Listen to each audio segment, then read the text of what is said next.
La région de l'Est du Tchad, notamment la ville d'Abéché, confrontée depuis plusieurs mois à une grave pénurie de carburant et à une flambée des prix, conséquence des trafics massifs vers le Soudan voisin, en proie à la guerre. Chaque jour, des colonnes de véhicules chargés de carburant quittent les garages d'Abéché pour franchir la frontière où le prix de fût atteint jusqu'à 500 000 francs CFA. Ce commerce lucratif profite à de nombreux commerçants mais pénalise lourdement la population locale, confrontée à une hausse des prix du transport et à de longues files d'attente dans les rares stations encore approvisionnées. Pour l'heure, les autorités locales ne se sont pas exprimées publiquement.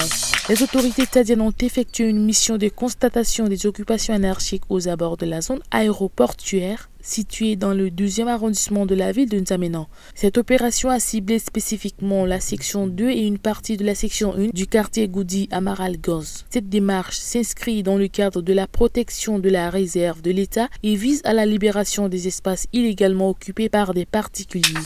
Depuis plus de 2 mois, le marché du ciment au Tchad connaît une flambée des prix qui paralyse les activités de construction, tant privées qu'étatiques. Le manque de ciment se fait ressentir, laissant de nombreux projets en suspens. Ouardougou Dimicheté, président du syndicat national des opérateurs économiques du Tchad, a fourni des éclaircissements sur cette crise persistante. Selon lui, des centaines de conteneurs de ciment appartenant à des transporteurs sont immobilisés au corridor de Nguéli en raison de formalités de sortie imposées par les services douaniers. Pourtant, ces camions attendent simplement d'être taxés pour pouvoir approvisionner les consommateurs.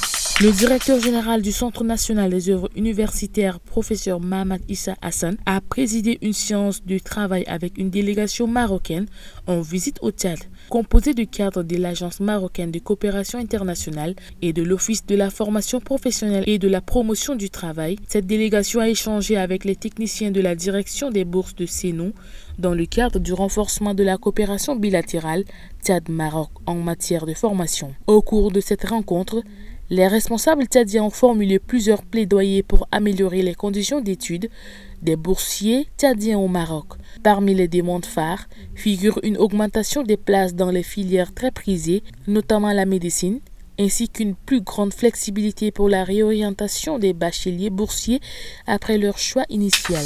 Le porte-parole du ministère des Affaires étrangères, de l'intégration africaine et des Tchadiens de l'étranger, M. Ibrahim Adam Mamad, dit suivre dans un communiqué de presse signé ce vendredi 25 avril avec une vive préoccupation le regain de violence dans la région frontalière du Darfour au Soudan. Selon lui, dans cette localité, les civils voient leur situation humanitaire se dégrader et leur vie mise gravement en danger. D'après lui, la préservation de l'intégrité physique des civils, leur libre déplacement ainsi que l'acheminement de l'aide humanitaire dans des conditions de sécurité optimales doivent constituer une priorité absolue à toutes les parties prenantes au conflit et à l'ensemble de la communauté internationale.